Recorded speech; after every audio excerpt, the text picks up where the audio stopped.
저는 청소년들 청년을 만나는 목사입니다. 그래서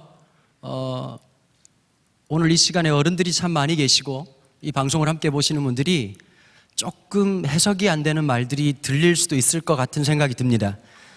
저한테 연락이 왔습니다. 방송을 내보내도 되냐고 했더니 제가 그건 알아서 하시라고 얘기 드렸습니다. 어차피 뭐 편집을 하실 테니까요. 오늘 특별히 고3들이 그다음에 뭐 재수생들도 마찬가지고 오늘 시험 치고 온 날입니다. 너무너무 아이들 참 너무 귀한 것 같습니다. 시험 친다는 게 무슨 말인지 잘 못 알아들으시겠지만 인간이 할 수 없는 일을 하고 온 겁니다. 제가 볼 때는 사자굴에서 살아 돌아온 거하고 비슷하다 이런 생각이 듭니다. 너무너무 수고하셨고요. 이 방송을 함께하는 특별히 시험 치고 난 다음에 딴 데 가지 않고 함께 기도하기 위해서 모인 우리 특별히 수험생들에게 하나님의 놀라운 은혜가 있기를 축복합니다.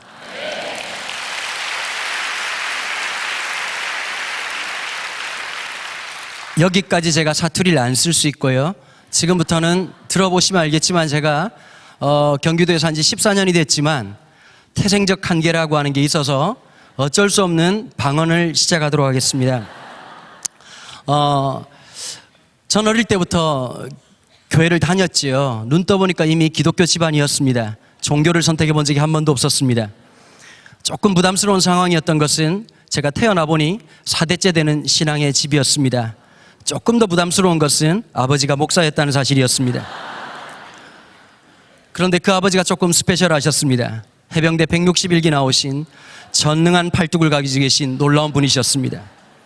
하루에 가정예배 2번씩 드렸습니다. 저는 모든 사람들이 그렇게 사는 줄 알았습니다. 초등학교 4학년 때 나만 이상한 삶을 살고 있다는 진리를 깨달았습니다. 하루에 성경을 석 장 읽어야 됐습니다. 사람들이 가끔씩 묻습니다. 왜요? 라고 하는데 덜 맞으면 나오는 답변이 바로 왜요? 라고 하는 질문입니다. 충분히 하나님의 임재를 경험하고 나면 인생의 모든 질문은 사라지게 되어 있습니다. 저희 집안에 목회자들이 참 많으십니다. 숫자를 다 헤아리기가 좀 어려운데요. 일가 친척들 다 합쳐보니까 아주 넓게 따지면 한 30분 되십니다. 제가 목사 안수 받은 지 14년 되었습니다. 저희 가정 모임에서 아직도 기도 한번 해보지 못했습니다.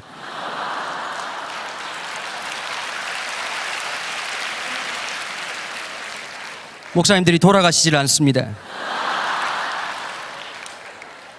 성도님들께 부탁드리고 싶은 게 있는데 쓸데없이 홍삼 이런 거 선물 안 했으면 좋겠습니다. 제 꿈이 하나 있다면 2년 내로 식사 기도라도 한번 해보는 게 간절한 소망입니다. 제가 올해 나이가 45인데요. 이렇게 가다가 50대 돼도 앞으로 가족 모임에서 기도 한번 못 해보겠구나라는 이 불편한 마음이 있습니다. 여러분, 그런데 참 안타까운 게 하나 있습니다. 다니엘도 믿음의 가정에서 자랐습니다. 저도 믿음의 가정에 자랐습니다. 조금 다른 게 하나 있었습니다. 저는 공부를 열심히 하고 싶은 마음은 늘 있었지만 현실적으로 하나님께서 창조에 실수하시는 바람에 집중력이라는 것을 만드실 때 아예 만들어 사용하지 않으셨습니다. 볼펜을 잡으면 5분 지나면 손끝이 떨리기 시작하고 10분이 지나면 호흡이 가빠지고 15분이 지나면 두개골이 쪼개지겠다는 실존적 위기 속에서 날마다 살았습니다. 그런데 성경을 보시면 다니엘이라고 하는 사람은 어떻게 보면 오늘날로 말하자면요, 금수저 중에 금수저지요. 왜 그러냐면 혈통이 보통 집안이 아닙니다. 왕족과 그리고 귀족 집안의 출신이었다는 것을 볼 수가 있지요. 바벨론의 느부갓네살이 예루살렘을 침공합니다. 침공하고 난 다음에 어떻게 했느냐, 왕족과 귀족 몇 사람 중에서 이 선택 조건이 굉장히 골치 아픕니다. 일단 혈통이 우리가 안 되지 않습니까? 4절에 보니까 놀라운 이 규정이 있습니다. 흠이 없고 안 되겠지요. 용모가 아름다우며 정말 안 되겠지요. 모든 지혜를 통찰하며 지식에 통달하며, 통닭은 아는데 지식을 모릅니다. 학문에 익숙하며 학교를 그렇게 다니는데도 불구하고 책상은 불편하기 짝이 없습니다. 왕궁에 설만한 소년을 두게 했는데 그가 누구였냐면 다니엘이라는 사람이었습니다. 참 하나님도 참 너무하시지요. 우리 청소년들이 보통 이런 게 있습니다. 어릴 때부터 하나님 널 창조하셨다.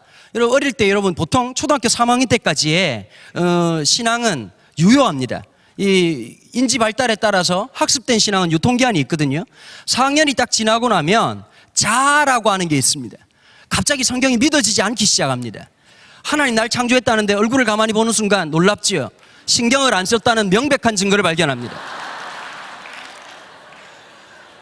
그 많던 지혜는 몇 명한테 몰빵을 해주셨는지 하나를 외우면 둘을 까먹는, 여러분들이 잘 몰라서 그렇지 아이들이 참 마음이 아프고 힘듭니다. 저도 어릴 때 그렇게 지혜를 달라고 그랬는데 그것만 빼고 다 주셨습니다. 참 안타까운 게 몇 가지가 있는데 이 대단한 사람이었죠. 그런데 하나 우리가 기억해야 될 사실이 있습니다. 바벨론이 예루살렘까지 직선거리가 1440km입니다. 곡선거리로 따지면 1900km인데 별로 놀라지도 않으신데 오늘부터 천천히 걸어보시면 만만치 않은 거리라는 걸 알 수가 있습니다. 지금 정말 남 얘기처럼 이렇게 쳐다보고 계시네요. 그런데 여러분, 끌려가면서 다니엘이 기도하지 않았을까요? 여러분, 인생을 살다가 가끔씩 그럴 때가 있습니다. 내 계획대로 안 되고 내 생각대로 안 될 때가 진짜 많습니다. 매 순간 하나님께서 그렇게 인도하시는 게 참 놀랍지 않습니까? 저는 마음속에 10대 때 이런 마음이 있었습니다. 목사만 안 되겠습니다 라고 했는데 인생을 정신 차려보니 목사로 살고 있습니다.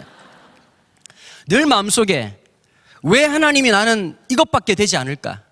남들은 그렇게 공부를 잘하고 남들은 그렇게 뛰어난데 왜 나는 이럴 것밖에 되지 않을까? 라고 하는 의심과 참 어려움들이 늘 누구에게 있을 겁니다. 오늘 이 시간 이 방송을 보고 있는 많은 우리 다음 세대 중에서 남들은 잘 되는 것 같고 남들은 응답받는 것 같고 남들은 쉽게 가는 것 같은데 인생 한 굽이 한 굽이 도는 게 그렇게 힘들고 어려운 많은 분들에게 한 사람이 먼저 살고 있다는 사실 자체가 위로가 되길 바라고요. 많습니다. 제 주변에 그런 사람들 데려오라 그러면 수천 명 데려올 수 있습니다. 그러나 여러분, 기억의 사실이 있습니다. 다니엘이 엄청난 머리, 외모도 장난이 아니었거든요. 외모는 송중기, 머리는 알파고 기독교계에 없는 인물이 하나 나왔습니다.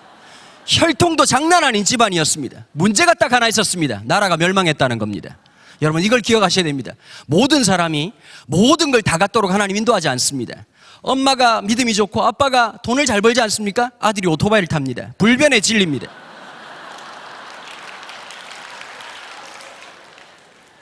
모든 것이 다 이루어지지 않습니다. 제 아들 녀석은 초등학교 6학년인데 아침 새벽에 되게 일찍 일어나는 편입니다. 6시 반에 일어납니다. 그리고 아침에 학교를 가는데 학교 등교가 9시인데요 8시 20분에 갑니다. 그런데 가면서 하는 말이 늦었다라고 얘기를 합니다. 똑같은 부모 아래에서 딸이 하나 더 태어났습니다. 얘는 4학년인데 8시 40분에 일어납니다. 혈액형도 B형 똑같습니다. 하나님 도대체 어떻게 인도하실지 참 앞이 답답하고 참 여러 가지로 답답한 적이 한두 번이 아닙니다. 사람을 볼 때 여러분, 모든 사람을 한 가지 기준으로 보는 것은 굉장히 위험합니다. 다니엘의 삶에 하나님 내가 왜 끌려가야 됩니까? 하나님 집으로 가게 해주세요. 이걸 좀 신학적으로 어려운 말로 하나님의 부재를 깊이 느낀 겁니다. 하나님의 임재를 느끼기 전에 하나님의 임재의 징조가 무엇이냐, 전조가 무엇이냐? 부재입니다. 하나님이 안 계신 것 같습니다. 우리 집에 하나님 역사가 안 하는 것 같습니다. 우리가 기도할 때 하나님께서 역사하지 않는 것 같습니다. 내 삶에 도무지 찾아봐도 하나님 안 계신 것처럼 답답하게 느껴질 때가 있습니다. 여러분, 기억하셔야 됩니다. 바로 하나님의 부재는 하나님의 인재의 전주입니다. 이 시간을 믿음으로 버티는 사람들이 있습니다.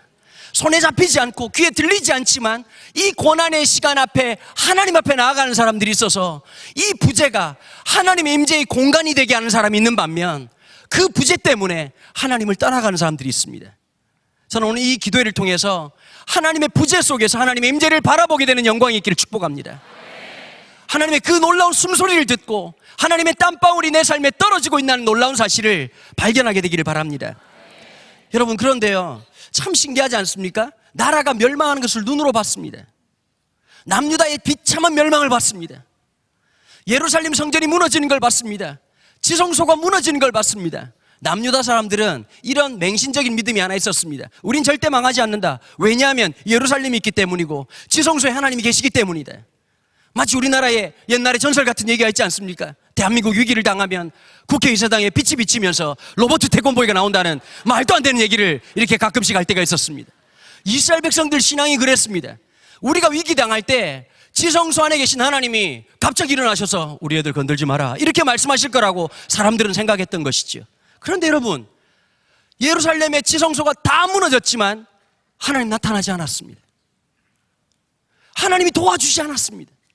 그 신앙의 절망감, 그 신앙의 좌절, 저는 10대 때 많이 경험했었습니다. 참 옛날에는 이런 게 있었어요. 옛날에 이렇게 저희들 중학교 고등학교 때 수련회 가면요, 수련회 장소가 정말 안 좋았었습니다. 뭐 서울 경기도 쪽이야 좋았겠지만 부산이나 이런 동네 가면 이상한 폐가 같은 데 가가지고요. 선생님한테 막 질문하는 거예요. 선생님 베개가 없습니다. 네 팔 베라. 뭐 이러면서 선생님 목이 마릅니다. 침 삼켜라. 이러면서 있는 그런 수련회였거든요. 거기다가 찬양은 얼마나 우울한 찬양이 많았는지요. 예수님 피 찬양밖에 없었습니다. 그때 그 무리들이. 그래서 저는 중학교 때 예수님이 과다출혈로 돌아가셨구나 이 생각을 했었습니다. 찬양 다 끝나고 난 다음에 설교를 시작합니다. 요즘처럼 전문 사역자가 있어서 청소년들 코드에 맞게끔 설교해주는 그런 사역자가 없었습니다. 여러분 혹시 설교 이 장르 중에 호통 설교라고 들어보셨습니까? 똑바로 앉아! 말씀 앞에서 주님의 말씀을 붙잡아. 더 문제는 그분이 아버지였다는 사실이었습니다.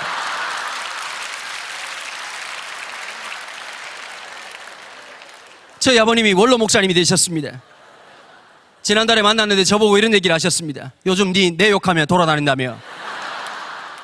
제가 이렇게 말씀드렸습니다. 팩트만 말씀드렸습니다. 3시간 동안 설교하고 난 다음에 기도회를 하는 거예요. 여러분 기도회 하면 여러분 청소년들 마음을 좀 이해해 주셔야 되거든요. 아이들이 수련회 가면 제일 힘들어하는 시간이 있습니다. 갑자기 강사가 쓸데없이 목소리를 높이면서 오늘 이 밤에 이라고 하는 순간 아이들이 어떤 마음이냐니까 아 올 게 왔구나 이런 생각을 갖습니다. 그리고 갑자기 불이 꺼지기 시작하면서 애들은 이 시간이 마치 종말론적으로 끝나기를 간절히 소망하지요. 제가 중학교 때만 해도 참 신기했던 게 그렇게 뭐 설교를 길게 하고 그렇게 하셨음에도 불구하고요 누나들이 막 울고 있는 거예요. 형들이 막 울고 있는 거예요. 본능적으로 파악하는 거죠. 아 울어야 되는 거구나. 여러분 참 신기한 게 있더라고요. 울려고 노력하니까 눈물이 안 나요. 그래서 둘째 날 누나한테 물어봤어요. 누나는 어떻게 그렇게 오냐고 그랬더니 나보고 이렇게 답변하더라고요. 예수님을 생각하면 눈물이 난다는 거예요. 둘째 날 예수님만 생각했습니다. 눈물은 안 나고 아프겠다는 생각이 들더라고요. 야 저거 보통 일이 아니다. 십자가에 달려가지고 야 저 많이 아프겠는데 와 가시간 오우 굉장히 아프겠는데 이 눈물은 나지 않더라고요. 제가 셋째 날 밤에 울었습니다. 왜 울은지 아십니까? 멀쩡하게 살아있는 우리 엄마가 죽었다는 생각을 했습니다. 우리 엄마가 관에 들어갔다 그 생각하니까 갑자기 없던 눈물이 나더라고요. 그랬더니 옆에 있는 선생님이 아이고 우리 은도 은혜 받았다고. 그때 또 기도하는 게 뻔하지 않습니까? 여러분 한이 서린 게 있거든요. 공부 못하는 학생들 여러분 좀 이해를 해주셔야 됩니다. 우리도 진짜 큰 소리 한번 치고 싶어요. 예수님은 6월절 이 어린 양 한 번 하셨지만 우리는 학기 때마다 6월절을 한 번씩 경험해야 됩니다. 성적표만 나오면 엄마 눈에서 레이저 나오지요. 방언을 하시지요. 그러면서 막 입에서 엄청난 아름다운 말들이 막 나오면서 곧 너는 죽게 될 거야 뭐 등등 기타 등등 지금 하고 싶은데 방송 때문에 말을 못하는 이 안타까움을 이해해 주십시오. 혹시 궁금한 분들이 계시면 저를 초청해 주시면 충분하게 넉넉하게 깊이 있게 넓이 있게 말씀드리겠습니다. 아이들도 꿈이 하나 있거든요. 진짜 전교 1등 한번 해가지고 성적표 나온 날 엄마를 멋있게 부르는 거예요. 엄마 이리 와봐. 사람이 부르면 빨리 오라고. 아빠 이리 와봐. 아저씨 빨리 오라고요. 지금부터 성적표를 수여할 테니까 경건한 마음으로 받습니다. 아 그리고 나 할 말이 있는데 엄마 사람이 먹을 수 있는 그 어떤 음식을 만들라고 이렇게 말해보는 꿈을 한번 갖고 있단 말입니다. 근데 참 이런 게 있거든요. 왜 누군가는 똑똑하고 누군가는 대단한 것 같은데 왜 나는 그렇지 않을까? 제가 가졌던 의문이었습니다. 왜 나는 아무것도 하는 게 없을까? 다니엘도 마찬가지 아니었겠습니까? 좋은 집안에 태어났습니다. 그리고 굉장한 두뇌를 가지고 있었습니다. 근데 나라가 멸망한 것입니다. 여러분 참 신앙은 신기한 게 있습니다. 무너져야 세우십니다. 내 생각이 깨어져야 됩니다. 그게 아픕니다. 그게 고통스럽습니다. 그런데 갑자기 이 바벨론 중심에 왔더니 어떻게 하지요? 최초의 특목고를 들어가지 않았습니까? 여러분 이 엄청난 학교지요. 3년 뒤에 철밥통 직장이 보장되고 있는 엄청난 이 학교였습니다. 3년만 버티면 이 학교에서 끝까지만 있으면 이 느부갓네살의 정책위에서 높은 고위관직에 오를 수 있는 기회였습니다. 여러분 그러면 어디에다 빨대를 꽂아야 될까요? 이 정도는 이해하시겠죠. 무슨 말인지 전문 용어라서 고급스러워서 잘 이해를 못 하시겠지만 여러분 그렇다면 나라는 멸망했고요. 하나님에 대한 적개감, 하나님에 대한 배신감 이런 거 느꼈으니까 느부갓네살한테 내 인생 전부를 바쳐야 되지 않습니까? 그런데 참 신기한 일이 있습니다. 7절에서 어떤 얘기가 있냐니까 사람의 이름을 바꿨습니다. 이스라엘 백성들의 모든 이름은 하나님과 연관관계가 있는 이름입니다. 저는 저희 할아버님께서 돌림자를 다 바꾸셨어요. 일제강점기 때 일본에 있으면서 저희 할아버님이 원래 돌림자가 거룩할 성자인데요, 저희 큰아버지들, 저희 아버님 세대 때 이름을 뭐로 바꿨냐니까 이길 승자로 바꾸셨습니다. 그래서 저희 큰아버지가 우리나라 최초 아프리카 선교사님이었던 강승삼 선교사님인데, 이겨도 한 번만 이기지 말고 3번 이겨라 그래서 승삼입니다. 저희 아버지는 어떠냐니까 이기고 상도 받아라 그래가지고 저희 아버지 이름이 승상입니다. 그런데 그 다음 이 손주들한테 어떻게 했냐니까 은혜로 살아라 그래서 하나님의 은자를 만든 거예요. 여러분, 이게 불리한 게 하나 있어요. 저희 아버지가 넷째 아들인데요, 좋은 이름은 큰아버지들이 다 독과점을 합니다. 사람 이름이 강은도가 뭡니까? 강은도가 학교 다닐 때 졸고 있다가 강원도에서 나는 게 진짜 많았습니다. 무연탄, 텅스텐, 그 다음에 뭐 졸고 앉아 있다가 강원도 이러면 네! 이러는 순간 정말 주님의 임재를 맛보았습니다. 아니 근데 진짜 힘들었는데요. 아니 그러면서 제가 화가 난 거예요.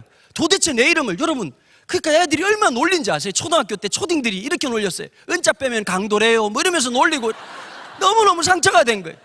그래서 제가 원점을 타격하러 갔습니다. 저희 아버지가 아니라 할아버지라는 사실을 알고, 할아버지 제 고향이 어디냐면 해운대 옆에 송정이라는 데였거든요. 할아버지한테 찾아가지고 할아버지 왜 이딴 식으로 이름을 지으셨습니까? 라고 물었더니 저희 할아버지는 하시는 말씀이 야 임마, 네 이름 지으려고 3일 동안 금식했어. 그때 충격을 받아. 금식 안 했으면 이름이 뭐가 튀어나올지 모를 판이었습니다. 근데 저희 할아버지 하시는 말씀이 참 지금도 귓전에 맴맴 돌아요. 네 이름이 참 좋은 이름이다. 하나님의 이 은혜를 모든 사람에게 길처럼 전해주는 사람이 되라. 그냥 쉽게 아멘 하시지 말고 살아보면 힘듭니다. 그게 참 지나보니까요 그 이름대로 되는 것 같아요. 하나님께 주시는 이스라엘 백성들 다니엘이란 이름, 하나님이 통치하신다. 제 친구들의 모든 이름은 하나님과 연관관계가 있는 이름이었습니다. 그런데 이름을 싹 다 바꾸지요. 벨드사살. 이 당시 바벨론이라고 하는 사회는 다실론 사회였습니다. 다실론에 있는 수많은 신들의 이름으로 이 사람들의 신앙을 조롱하는 이름들이었습니다. 제가 미국에서 97년도에 미국에서 잠시 공부할 기회가 있었는데요, 미국 교수가 그런 얘기를 하더라고요. 자기는 한국 학생하고 일본 학생들을 정확하게 분리한다는 거예요. 구분한다는 거예요. 여러분, 우리가 역사적으로 봐도 참 이게 참 여러 과정을 통해서 이제 그렇지 않습니까? 보면 일본 분들 중에서도 이제 한국 사람 같은 사람도 있고 우리 중에서도 난 데스까 이런 분들이 계시지 않습니까? 근데 어떻게 하냐고 물어봤더니 그런 얘기 하는 거예요. 한국 학생들은 미국 유학 오면 6개월 뒤에 이름을 다 미국식으로 바꾼다는 거예요. 다 그래요. 일본 사람들은 절대 안 바꿉니다. 이게 뭐냐? 역사적 학습 효과입니다. 우리가 창시해명을 한번 해봤었지 않습니까? 왜 일본 사람들이 왜 우리 한국 사람들의 이름을 일본식으로 바꿨을까요? 이름을 바꾼다라고 하는 것은 존재를 바꾼다는 겁니다. 강은도를 나카무라 이런 순간 전혀 다른 존재가 되는 것이죠. 이름을 바꾸려고 하는 이런 시도들, 어쩌면 그게 당연한지 모르겠는데 여러분, 신앙은 신기한 게 있어요. 거룩한 저항정신이 있는 거예요. 세상에서 그게 뭐가 문제돼? 야, 술 한잔 마시는 게 뭐가 문제돼? 아, 이렇게 사는 거 내가 보니까 주변에 교회 다니는 사람들도 잘하더만 라고 말할 때에 거룩한 믿음의 저항정신을 갖는 거예요. 다니엘은 어떻게 했지요? 세상이 그렇게 올 때 8절에서 어카운트 펀치를 날립니다. 하나님께 뜻을 정해버립니다. 뜻을 정했다라고 하는 뜻은 어떤 것이냐면 마치 악기가 음을 맞추었다는 뜻입니다. 아무리 좋은 바이올린도요, 음이 안 맞으면 연주 못합니다. 아무리 비싼 시계도 시간이 정확하게 맞지 않으면 시계 고유의 기능을 못하는 거죠. 다니엘이 했던 것이 어떤 것일까요? 하나님께 뜻을 정했다는 것입니다. 여러분들 기억하셔야 될 게 있습니다. 우리가 살아가는 삶의 시스템 속에서 다니엘을 생각하면 오해합니다. 왜 오해하느냐? 다니엘은 죽을 때까지 교회를 가본 적이 없습니다. 왜 그랬을까요? 좀 놀라시네요. 바벨론은 교회가 없었습니다. 여러분, 교회가 없다는 이 아무것도 보이지 않는 속에서 첫 번째 했던 게 뭘까요? 여러분, 교회라고 하는 게 장소적 의미가 있잖아요. 이 사람은 장소적 의미를 그냥 보이는 땅으로 보지 않고 하나님 앞에 뜻을 세우는 신앙 고백적 고백 위에 교회를 세우기 시작합니다. 여러분, 로마 캐톨릭하고 우리 개신교하고의 큰 차이점이 하나 있습니다. 로마 캐톨릭은 예수님께서 이렇게 질문하셨죠. 제자들에게 너희는 나를 누구라고 하느냐? 그랬더니 제자들이 뭐 엘리야라고 합니다. 그러고 또 몇 명이 대답을 하는데 늘 이렇게 주무시고 계시던 베드로가 그날따라 너무 이렇게 놀라운 자기가 말하고 자기가 놀라죠. 주는 그리스도시요 살아계신 하나님의 아들이십니다. 예수님이 뭐라고 말씀하셨습니까? 바요나 시몬아 복되다. 그것을 알게 하는 것은 네 혈통이 아니다. 쉽게 말하면 네 머리에서 나왔을 리가 없다. 성령님이 알게 하신 것이다. 근데 예수님께서 뭐라고 말씀하셨냐니까? 내가 너 위에 내 교회를 세우리라고 얘기했습니다. 잘 들어보세요. 너 위에라고 하는 말을 캐톨릭은 어떻게 해석했느냐? 그래서 일대 교황이 누가 됩니까? 베드로가 되는 거예요.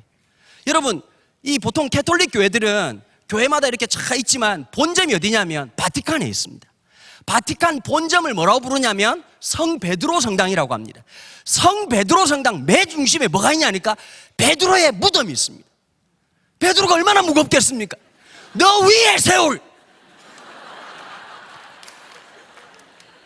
굉장히 똑똑한 것 같은데 어딘가에 전두엽에 문제가 있었다는 명백한 증거가 있습니다. 우리 개신교는 어떻게 보지요? 너라고 하는 것을 베드로 자신으로 받지 않고 베드로의 신앙 고백으로 받는 거예요. 그래서 왜 우리가 사도신경을 하고 믿음의 고백을 하느냐? 교회는 어디에 세워진다고요? 몸된 교회의 역사, 하나님 나라의 역사는 어디 있냐니까? 장소적 개념에 국한되는 것이 아니라 오늘 지금 인터넷을 보고 있는 전 세계에 있는 모든 사람들이 오늘 이 시간 함께하는 그 신앙의 고백 위에 주의 교회가 세워질 줄로 믿습니다. 베드로, 이 다니엘의 탁월한 점이 무엇이었을까요? 예배당이 없다는 것이 좌절이 되지 않았고 보이지 않는 예배당 안에서 바벨론의 중심에서 하나님 앞에 신앙의 뜻을 정함으로써 교회를 교회되게 하고 하나님 백성을 하나님 백성 되게 하는 놀라운 고백이 있었다는 것입니다. 근데 문제가 하나 있습니다. 뜻을 정하긴 정했는데 무슨 뜻을 정했냐니까 왕이 신경을 바짝 썼습니다. 느부갓네살이 급식을 엄청나게 신경을 썼습니다. 이 특수 사막 3년 동안 있으면서 모든 음식을 지정해주고 마시는 포도주를 지정하면서 제일 좋은 걸로 가장 아름다운 것으로 만들어줬습니다. 그런데 참 놀랍지요?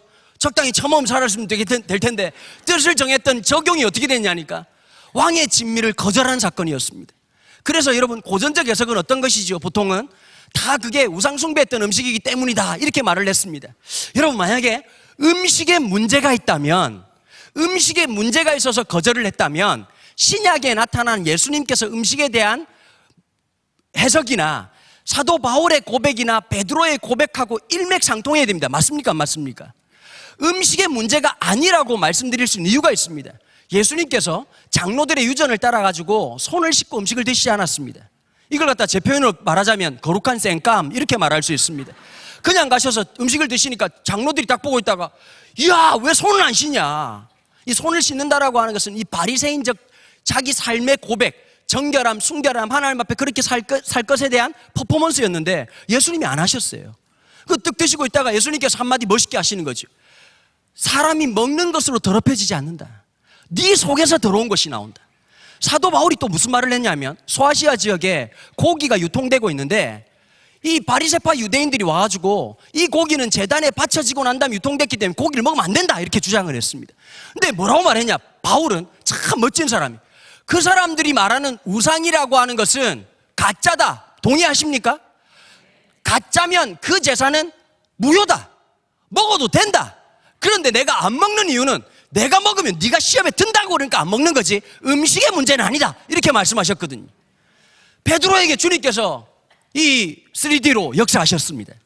환상을 보여주시면서 보자기를 펼치시고 쭉 음식을 내미시면서 메뉴판을 보여주시면서 잡아먹어라 이렇게 말을 했더니 베드로가 너 이렇게 말씀하셨습니다. 난 바리새인이기 때문에 이거 다 먹을 수 없다. 주님께서 보통 진짜 하나님 너무 사랑스러운 분이죠. 이 부산 하나님이었으면 큰일 날 뻔했습니다. 내려와가지고 바로 막 이렇게 막 응징하시고 역사하시고 이렇게 하셨을 텐데 두 번째 세 번째 내려옵니다. 그러고 난 다음에 베드로가 뭘 느낍니까? 물론 그것은 음식에 대한 문제로만 끝나는 것이 아니라 이방인에게도 복음이 전해진다라고 하는 상징적 의미를 갖고 있지만 이 모든 문화 가지고 있는 국한된 문화였다라고 말한다면 여러분 다니엘은 조금 모순이 생깁니다. 그렇다면 다니엘이 거절했던 것은 왜 음식을 거절했을까요? 여러분 잘 기억하셔야 됩니다. 여러분 좋은 걸 맛보면 힘든 거 절대 못합니다. 제가 이렇게 뉴질랜드 집회를 갔습니다. 뉴질랜드 집회를 가가지고 장거리 집회 갈 때 되게 힘든 게요. 비행기 타는 게 그렇게 힘들어요. 근데 제가 그날 우리 교회 아이 중에 한 명이 대한항공에서 일하는데 제가 그게 뭔지를 몰라가지고 업그레이드를 시켜줬어요. 그래가지고 갔는데 기절하는 줄 갑자기 자리가 너무 넓은 거예요. 이렇게 막 우리 집 사람도 같이 불러도 되겠다 싶을 만큼 굉장히 넓더라고요, 보니까. 그 혼자서 막 비즈니스를 처음 탔어요. 얼마나 기쁜지 갑자기 막 스튜디오스가 와가지고 뭘 마실래? 근데 봐야 뭘 늘 마시는 게 오렌지 주스니까 뭐 많더라고. 이렇게 많다는 게 좀 부담스럽더라고, 보니까. 이렇게 막 적당히 좀. 근데 그때는 중요한 게 하나 있더라고. 옆에 있는 사람 이렇게 눈치를 봐야 됩니다. 눈치를 보고 있다가 나도 저거 이렇게 하면서 계속 처먹는데 자꾸 다음에 또 점심 먹는데 보니까 뭘 선택하는 게 힘들잖아요. 보통 닭고기, 쇠고기 둘 중에 하나인데 닭고기 그러면 쇠고기밖에 없습니다. 이러고 막 주시면 감사합니다 이렇게 처먹었는데 그날따라 뭘 준다는 게 너무 많더라고요. 재밌더라고요, 보니까. 누웠다가 앉았다 이거 엄청 재미네. 그때 느꼈죠. 야, 비즈니스 타면 주님 오실 때까지 그냥 비행기 계속 탈 수도 있겠다. 가서 집회를 또 얼마나 열심히 했겠습니까? 근데 문제가 생겼습니다. 돌아오는 날 이코노믹 내 비즈니스. 여러분, 모를 땐 몰랐는데요, 카텐 뒤에 펼쳐지는 그 아름다운 세상을 맛보고 나니까 허리가 뻐개질 것 같고 주님 돈을 벌어야 되겠습니다 이 고백이 갑자기 튀어나올 뻔했습니다. 참 신기한 게 있어요. 좋은 것에 길들여지면 어려운 거 못합니다. 우리 믿음의 선배들, 전 어릴 때 참 축복이 하나 있었습니다. 저희 아버님 목회하시면서 거의 15년을 철회하셨습니다. 늘 엎드려 기도하셨습니다. 어머니 포대기에 엎혀서 가보면 무슨 소리 있겠냐니까 밤새 기도하는 그 기도 소리를 깼습니다. 참 그게 복이었죠. 그렇게 기도하셨습니다. 요즘 한국교회 가장 큰 문제가 뭔지 아세요? 훨씬 똑똑합니다. 훨씬 많은 걸 가졌습니다. 40년 전에 어르신들이 꿈꿨던 세상을 우린 살아갑니다. 근데 참 신기한 게 있죠. 잃어버린 게 하나 있습니다. 기도입니다. 다니엘은 신앙 고백이라고 하는 보이지 않는 예배당을 건설하고 난 다음에 하나님과의 깊은 만남이 어디 있는지 아십니까? 하루에 예루살렘 3번을 바라보면서 기도하는 시간이었습니다. 여러분들 인생에 하나님께 열린 창문이 일어나게 되기를, 회복되기를 축복합니다.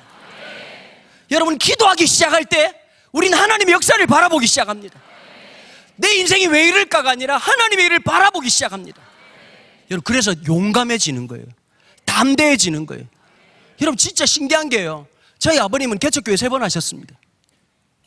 개척만 그렇게 하셨습니다. 그래서 좀 독특하셨어요. 병원사역, 유치장사역을 40년 이상 하셨습니다. 그리고 이분이 그냥 정상적으로 살면 참 좋을 텐데 자꾸 막 정신병자도 집에 데려오시고, 감옥에 갔다 오신 분들 별이 5개 뭐 이런 분들 집에 자꾸 데려오신. 부암동 산꼭대기에 사는데 저는 고등학교 때 형님 2분하고 같이 살았는데 그 형님 2분이 한 명은 별이 7개, 한 명은 5개였습니다. 여름에요, 선풍기밖에 없으니까 옛날에 선풍기 상태가 안 좋지 않습니까? 이렇게 하고 돌아가는 선풍기를 트는데 우통을 까면요, 위에 있는, 옆에 있는 형님은 호랑이가 웃고 있고요, 왼쪽엔 용이 또아리를 털고 있어요. 거기 앉아가지고 무슨 얘기하냐니까 감옥 얘기를 하는 거예요. 저는 간접 경험을 진짜 많이 했습니다. 그렇게 여러분, 보통은 아버지 목사님이 고생을 하시면 아들 때는 좀 잘 되고 뭐 이렇게 되는 거 아닙니까? 보통 깐데 똑같지는 않거든요. 제가 이번에 개척을 했습니다. 해도 너무한 거 아닙니까? 하나님께서, 그지요? 하나님께서 각자의 인생을 인도하실 때가 있어요. 각자의 인생을 인도하시는 하나님 역사가 있습니다. 내 삶을 통해서 이루시는 역사가 있습니다. 여러분, 남들하고 다르다고 힘들어하지 마십시오. 하나님은 우리 각자 인도하시는 길이 다 다릅니다. 믿음으로 걸으면 길이 됩니다. 길을 찾지 말고 믿음을 구하십시오. 여러분, 그건 기도 외에는 다른 방법이 없습니다. 이번에 우리 수능 신자들도 분명히 그럴 거야. 막 주님 붙게 해달라고, 막 주님 역사해 주옵소서, 채점하는 기계를 뻐개셔서라도 주님 붙여주시옵소서라고 기도하고 싶겠지만 정신 차려야 될 게 하나 있어. 얘들 한번 우리 이 방송 보고 있는 모든 분들이 좀 따라했으면 좋겠는데요. 내가 가는 학교가 제일 좋은 학교다. 관악산 밑에 있는 학교가 아무리 좋아도 내가 못 가면 산 밑에 있는 학교예요. 신촌에 아무리 좋은 학교가 있어도 거기 안 가면 교통이 복잡한 그런 학교입니다. 하나님 역사는 어디 있느냐? 내가 있는 이 자리에 있습니다. 예루살렘 저기 있는 것이 아니라 하나님께서 위치 이동하셔가지고 바벨론의 중심에서 한 사람을 통해서 교회를 교회되게 하시고 하나님 백성을 하나님 백성 되게 하셔서 하나님의 나라를, 하나님의 시간을 만들어 가시는 겁니다. 기가 막히지 않습니까? 그래서 때론 우리의 계획이 실패하는 것처럼 보입니다. 그런데 여러분, 다니엘이 멋진 게 하나 있어요. 하나님 앞에서의 과감성이 있었습니다. 이것을 전 이렇게 표현하고 싶습니다. 거룩한 무모함. 제가 있잖아요, 제 딸아이가 좀 독특하거든요. 4살 때 이 딸아이가 5단 서랍장에서 뛰었어요. 뛰면서 딱 한마디 했어요. 아빠! 이러고 뛰었어요. 진짜 제가 간발의 차이로 잡았습니다. 제가 딸에 대한 로망이 있었거든요. 제 아내도 좀 이쁜 편이고 저도 이렇게 아픈 편은 아닌데 애가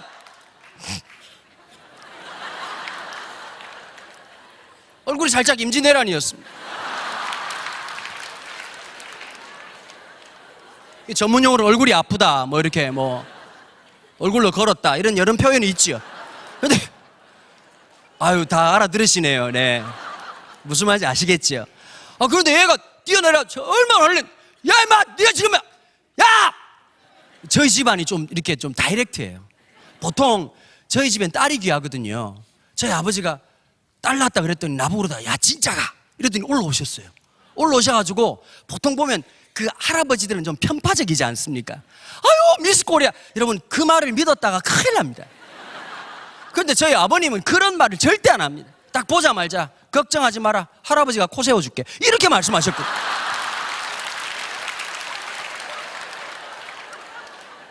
야, 이런 집안을 보셨습니까?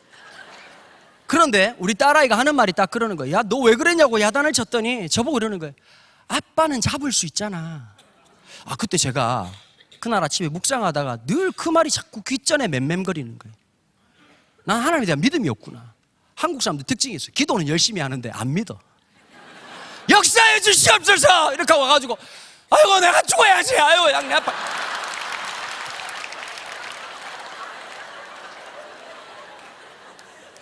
여러분, 좀 하나님을 불편하게 하는 기도를 좀 해야 됩니다. 하나님, 저는 하나님 믿습니다. 제가 한번 이런 기도한 적이 있었어요. 아니, 전세를 구해야 되는데요, 이게 기도를 했었어요. 하나님, 진짜 이 주인의 마음을 주님 붙잡아 주셔서 안 올리게 해달라고. 딱 3일 기도했는데 주인한테 바로 전화 왔어요. 돈을 올려야 되겠다고. 그렇게 하고 있는데요, 진짜 마음이 도대체 하나님 어떻게 이럴 수 있나, 이런 마음이 들더라고요. 하나님이 안 계신 것 같아요. 하나님 내 인생 안 도와주시는 것 같아요. 근데 참 신기한 게 있었어요. 여러분, 돈의 문제를 해결하는 것보다 더 중요한 게 있어요. 하나님이 나와 함께 하신다. 그래서 제가 뭐라고 기도했는지 아세요? 새벽에 제가 좀 이렇게 경상도 스타일로 기도했어요. 이렇게 기도했어요. 하나님, 우리가 좀 깔끔하게 정리할 게 좀 몇 가지가 있습니다. 하나님, 농담이 아니라 제가 이렇게 기도했어요. 하나님, 첫 번째, 내가 하나님을 불렀습니까? 하나님이 날 불렀습니까? 정리를 부탁드립니다. 그렇지, 하나님. 하나님 잘 부르신 거죠.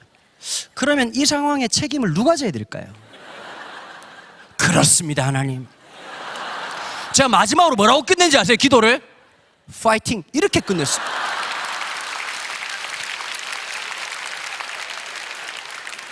기도라고 하는 게 뭐지요? 대화지 않습니까? 그지요? 아니, 여러분 생각해 보시오. 옆에 누가 있는데 들어주시옵소서, 함께하여 주시옵소서, 붙잡아 주시옵소서. 그 옆에 있는 사람이 미쳤냐?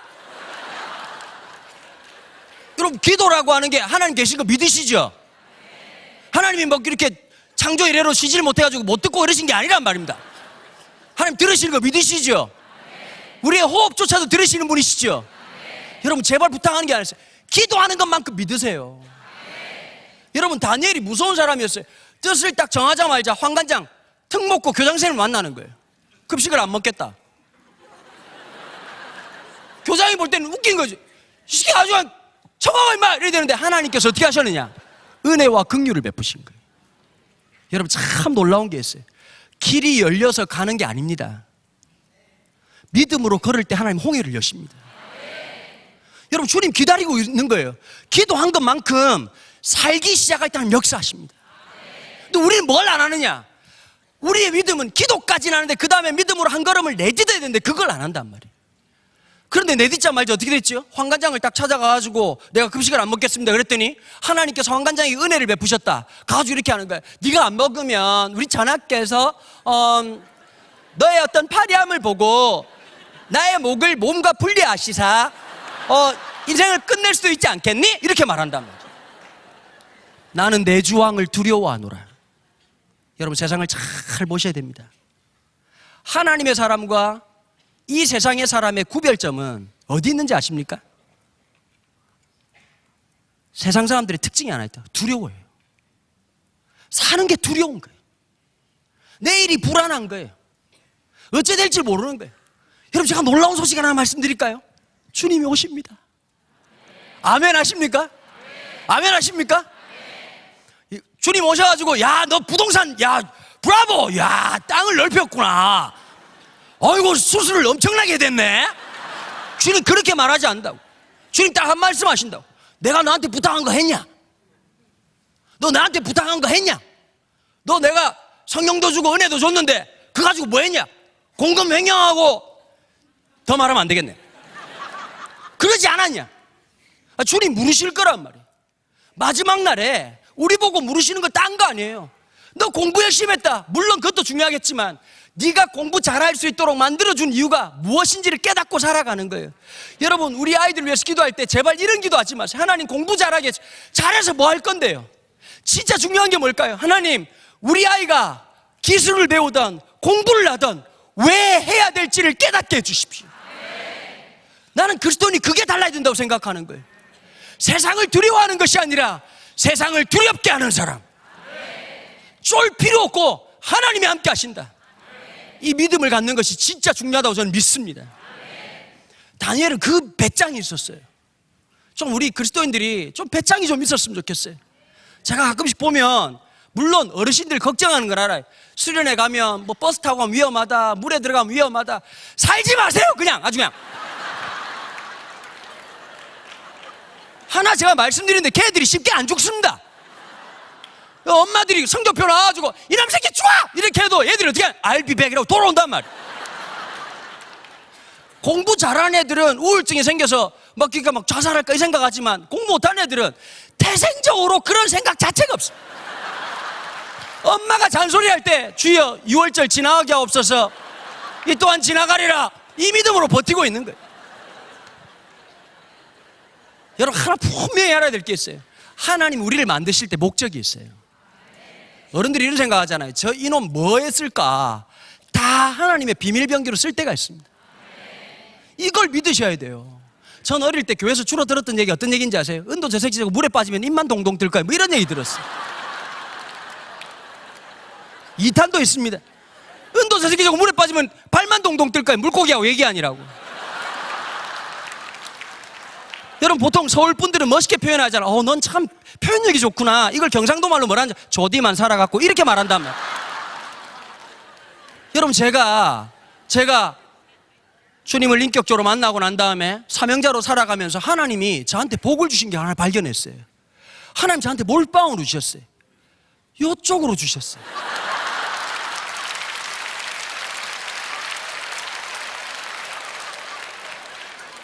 하나님의 유전자 몰빵이 있거든요. 누군 나한테 이런 얘기 하더라. 목사님은 전두엽이 혓바닥에 달린 것 같아요. 이렇게 얘기.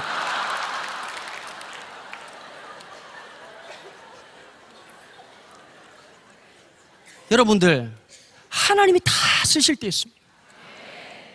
제 친구 중에 한 명이, 저희 어머니가 늘 그러는 거예요. 걔는 어릴 때부터 책을 그렇게 많이 읽었다는 거예요.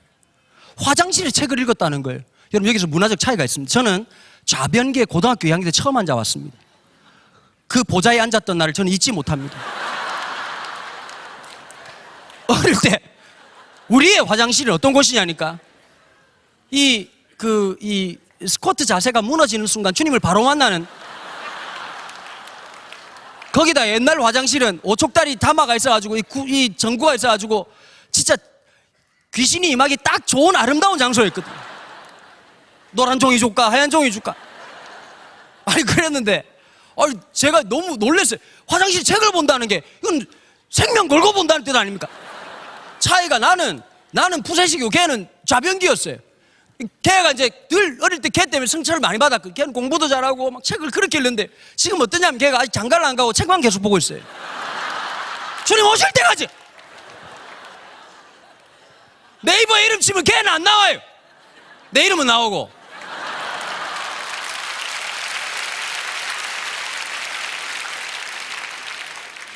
여러분, 하나님의 역사하심이 있습니다. 그걸 깨달아야 되는 거예요. 여러분, 저는 고등학교 2학년 때부터 공부를 시작했거든요.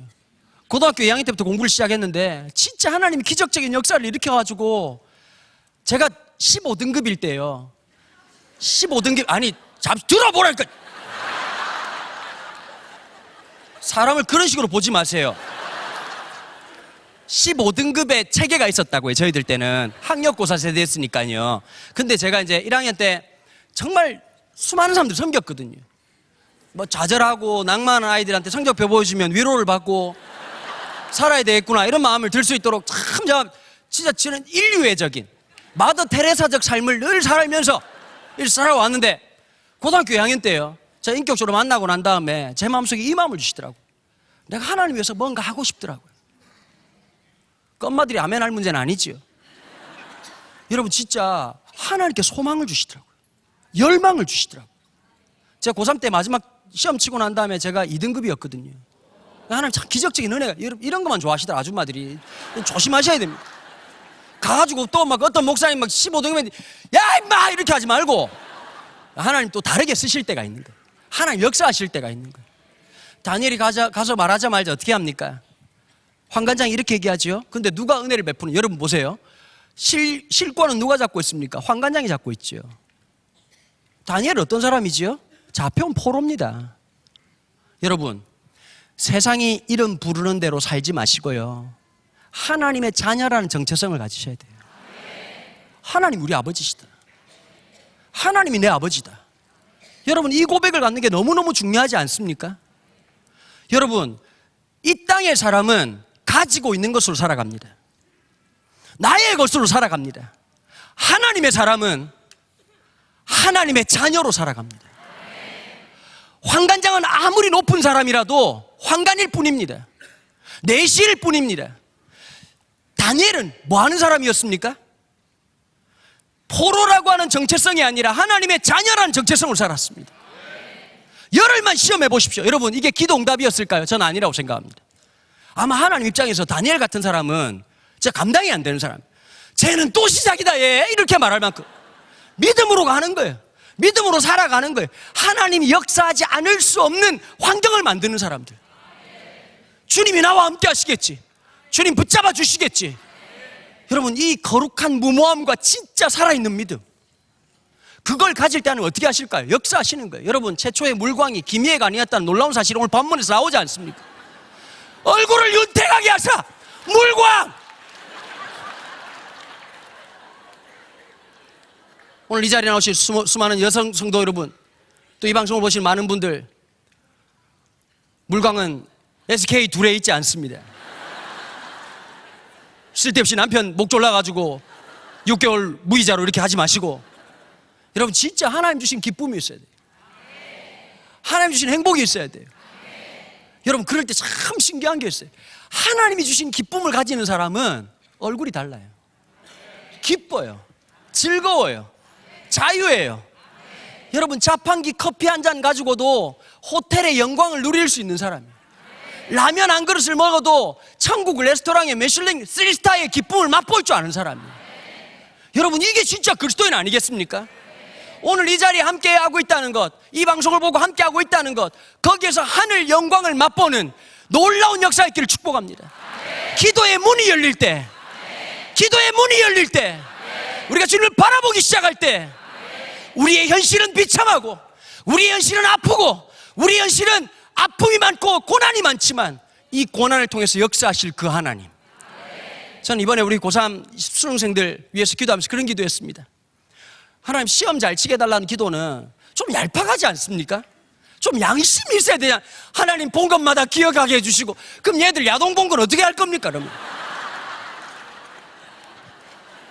여러분 그렇게 말할 그게 아니거든요 이게.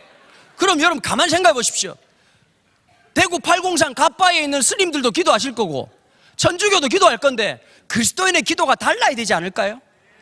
합격을 놓고 기도한다면 여러분 앞으로 인생에서 그렇게 수준 낮은 기도하지 마십시오. 뭘 놓고 기도해야 될까요? 하나님, 이 아이가 19살, 20살 인생에 처음으로 인생에 참 어려운 길을 갑니다. 하나님, 이거 지나가는 겁니다. 이 아이에게 진짜 믿음 주셔서 풀무불도 지나가게 해주시고 사자굴도 지나간 하나님 사람 되게 해주십시오. 여러분, 신기한 게 있어요. 하나님의 사람은 쉬운 길로 가는 게 아닙니다. 믿음의 사람은 더 깊어집니다. 더 놀랍습니다. 왜 하나님의 사람들에게 더 고난이 많은지 아십니까? 제가 놀라운 비밀 하나 말씀드릴게요. 예수 믿는 사람들한테 고난이 많은 이유는 딱 하나입니다. 여러분, 조기 축구의 아저씨들하고 우리나라 국가대표 선수들하고 운동량이 같을까요, 다를까요? 조기 축구 아저씨들 국가대표 운동하듯이 시키면 그분들 다음날 변사체로 발견됩니다. 대한민국 국가대표 선수들 운동하는 거 장난이 아니거든요. 토할 만큼 운동을 합니다. 그런데 아유 힘들어서 못하겠습니다 말하는 사람 아무도 없습니다. 왠지 아십니까? 왼쪽에 달려있는 태극기 국가대표라고 하는 상징 때문입니다. 우리는 하나님 나라의 국가대표입니다. 하나님 나라의 국가대표가 당연하죠. 고난이 많은 게 왜 그럴까요? 우리를 더 깊이 있게 만듭니다. 더 강하게 만듭니다. 세상을 두려워하는 자가 아니라 세상을 두렵게 만드는 자입니다. 그 사람이 가는 곳마다 어둠이 떠나갑니다. 그 사람이 가는 곳마다 세상이 바뀌어집니다. 130년 전 이 땅에 복음이 들어왔을 때 여성이라고 하는 존재는 자식만 낳고 그냥 그런 존재였습니다. 130년 전에 선교사님들이 들어와서 학교를 세웠습니다. 복음이 어떻게 선포됐습니까?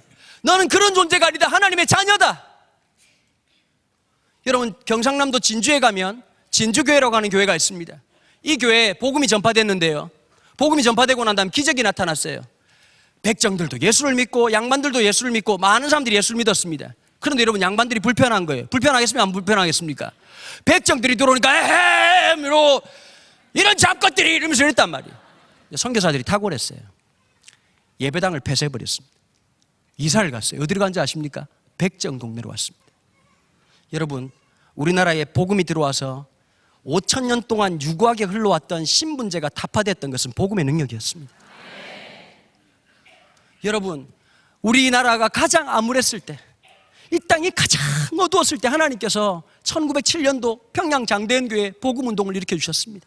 부흥의 역사를 일으켜주셨습니다. 3년 만에요, 내려와가지고 어디까지 도착했느냐? 경상북도 대구까지 도착했습니다. 우리 믿음의 선배들은 멋진 사람들이었죠. 3년 뒤가 어떤 해입니까? 경술국치. 나라가 강제로 일본에게 빼앗긴 해였습니다. 가장 여러분, 지금 힘들다 헬조선이라고 얘기하지만 그때와 비교할 수 있겠습니까? 그때를 살아갔던 10대들 20대들하고 우리가 비교할 수 있겠습니까? 근데 우리 믿음의 선배들은 달랐습니다. 우리가 여러분, 일본에게 나라가 빼앗겼던 이유가 외교적으로는 일본에게 진 빚을 갚지 못했다는 이유 때문에 채무관계에 대한 관계가 정리가 안 돼가지고 모라토리움을 선포하고, 그래서 일본식으로 말하면 한국과 일본을 하나 되게 했다, 한일합방이라고 주장하는 겁니다. 근데 사실은 우리가 빚을 못 갚았거든요. 그래서 여러분, 참 재미난 게 있어요. 우리나라 초기 기독교 역사를 보면 북장로교회, 그 남장로교회 이 선교사님들은 술 담배를 하십니다. 술 담배를 하셨어요. 그래가지고 진짜 재미난 게요, 성경 공부를 하면 남자들끼리 성경 공부를 하잖아요. 그 브레이크 타임에 뭐 하려 하냐니까 한 대씩 하시는 거예요. 오, 말씀이 굉장히 깊이가 있더라고. 크리스마스 때 어떻게 했냐? 야, 우리 김서방 생일에도 한잔 했는데 주님 생일이 가만히 있을 수 있나? 예배당에서 막걸리를 담았어요. 선교사들이 허락을 했습니다. 왜 허락했냐니까 미국 사람들은 진짜 한잔 문화가 있잖아요. 이분들이 한국 문화를 이해를 못하고 김 집사님 개될 때까지 드시고 막 이래가지고 막 선교사님 보고 눈가리가 파랗네 이러면서 막 이렇게 1907년도가 지나고 난 다음에 1910년도가 돼가지고 경상북도 대구에 왔을 때 대구에 있는 청년들에게, 10대들에게 가장 암울할 때 성령 역사가 나타났습니다. 우리 믿음의 선배들이 어떻게 하는지 아십니까? 성령운동을 사회운동으로 환원한 사람들이었습니다. 그래서 일어났던 게 국채보상운동입니다. 국채보상운동의 적용점으로 우리부터 일본에 진 빚을 갚기 위해서 술 마시지 말고 담배 피지 말자, 이게 한국 경건주의의 시작이 됐던 겁니다. 우리 믿음의 선배들은 가장 암울할 때 기도하는 사람들이었습니다. 예배당을 지을 수 없었습니다. 수많은 예배당 어려움 당하도록 일본이 가만히 있지 않았습니다. 그러나 하나님 역사는 계속되고 계속된 겁니다. 마지막 얘기하고 마치겠습니다. 재밌으시죠? 제가 잘한 겁니다. 우리나라 의료보험제도가 전 세계에서 가장 앞서갑니다. 확실하게 느끼시죠? 제가 미국에서 유학할 때 사랑니가 아파서 병원에 갔다가 180만 원 달라는 거예요. 180만 원 있으면 내가 하겠습니까? 한국은 진짜 아름다운 곳입니다. 감기 걸려도 가고요, 머리 아파도 가고요, 하여튼 갑니다. 근데 이렇게 된 이유가 하나 있습니다. 전 세계가 제일 부러워하는 의료보험 제도를 갖게 된 이유가 하나 있습니다. 우리가 한국 전쟁이 일어나기 전에 이 장기려 박사님이 전쟁이 일어나기 직전에 평양을 뛰쳐나와가지고 배를 타고 부산에 도착을 합니다. 그렇게 하고 난 다음에 한국 전쟁이 일어났죠. 수많은 사람들이 눈앞에서 뭘 보느냐면 손만 쓰면 나을 수 있는 병인데 돈이 없어가지고 수술을 못 받아 죽어가는 거예요. 장기려 박사님이 죽어가는 그 환자 앞에서 하나님 앞에 결단했어요. 하나님, 저에게 오는 환자는 돈이 없어서 죽게는 하지 않겠습니다. 그러고 세운 병원이 제 모교인 고신대 신학과 고신대학교에 복음병원이라고 하는 병원을 만들었습니다. 그 병원은 뭐라고 소문나냐? 옛날 어르신들 아시죠? 원무과에 돈 내야 입원을 했지 않습니까? 그 병원 어떻게 소문나냐니까 복음병원은 가면 수술을 해준다더라. 그래서 여러분, 장기려 박사님이 돌아가실 때까지 월급이 없었습니다. 환자들이 다 돈을 주느라고. 그런데 이분이 어떻게 생각했냐? 혼자 감당이 안 되신 거예요.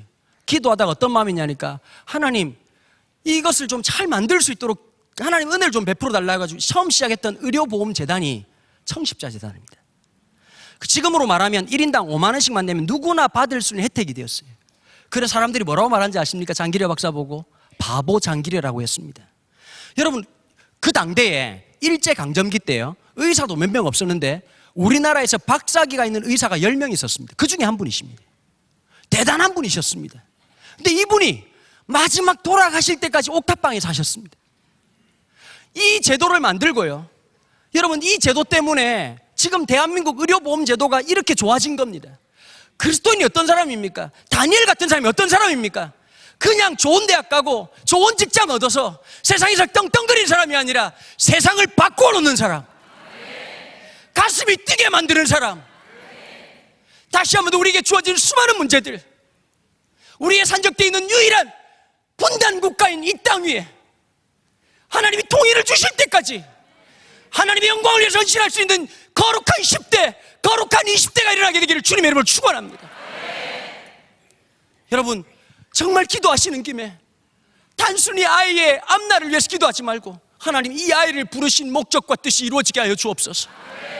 이 아이를 통해서 주님의 뜻이 이루어지게 도와주옵소서. 이 아이를 통해서 주의 마음이 시원케 되는 역사가 있게 하여 주시옵소서. 다시 한 번 더 이 한반도에 교회가 빛되고 하나님의 사람들이 하나님의 사람 되는 영광이 있게 하여 주시옵소서. 이 시간 우리 찬양 안 하고 한번 기도했으면 좋겠습니다. 여러분, 우리의 유일한 소망이 어디 있을까요? 하나님이십니다. 동의하십니까? 여러분, 저는 좀 부족한 게 너무 많습니다. 사람은 다 부족한 게 많습니다. 그러나 하나님 완전하십니다. 그 완전하신 하나님, 그분 앞에 우리의 삶을 올려드리고, 특별히 오늘 시험을 치고 그리고 또 오늘 20대 인생을 살아가야 되는 수많은 젊은이들, 수많은 문제 앞에서 힘들어하고 있는 기성세대들, 다니엘 우리 선배님이 하나님이 없는 것 같은 바벨론 중심에서 하나님을 바라봤고, 하나님의 도움이 없을 것 같은 그 땅 위에서 하나님의 신실한 손을 붙잡았던 이 사람,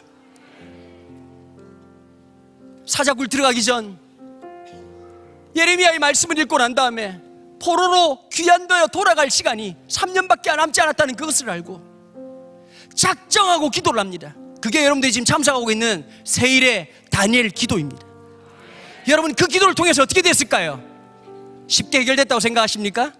그 기도 끝나고 난 다음에 6장에서 다니엘은 사자굴을 지나갑니다. 다리오 왕이 외치지요. 내 종 다니엘아, 이렇게 말하지 않았습니다. 사시는 하나님의 종 다니엘아, 하나님이 너와 함께 하시느냐? 야, 근데 다니엘의 이 리스폰스, 대답이 끝내주는 거죠. Good morning, sir. 왕은 만세스를 나옵소서. 하나님이 이미 나와 함께 하셨습니다. 아멘. 아멘. 사자굴에 기죽지 않는 하나님의 사람, 우린 그런 사람들입니다. 우린 그런 존재입니다. 왜냐? 완전하신 하나님이 우리 아버지십니다. 함께 이 찬양 드리실까요? 우리의 믿음을 담아서, 우리의 고백을 담아서.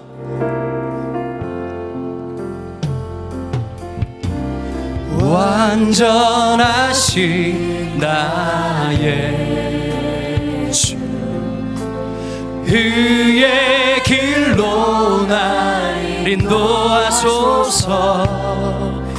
행하신 모든 일 주님의 영광 다 경배합니다.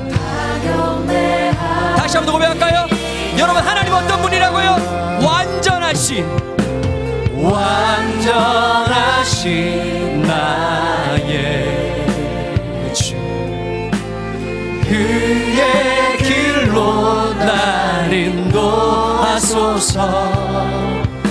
행하신 모든 일 주님의 영광 다 경배합니다. 하나님, 우리가 믿음으로 우리의 삶의 자리에서 예배합니다. 아멘. 찬양합니다. 주님만 날 다스리소서.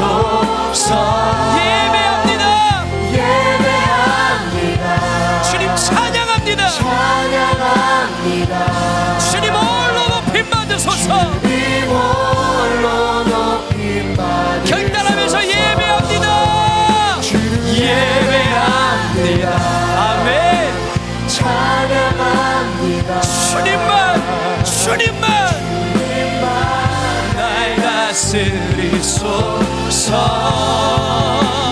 예배합니다. 찬양. 주님 홀로 높임 받으소서. 이 시간 동성을 한번 같이 기도합시다. 우리 주야라고 우리 크게 부르짖고 우리 다음 세대를 위해서, 하나님, 우리 이 땅 위에 다음 세대를 통해서 주님의 영광이 드러나게 하여 주옵소서. 주야라고 부르짖고 기도하며 나갑니다. 주야.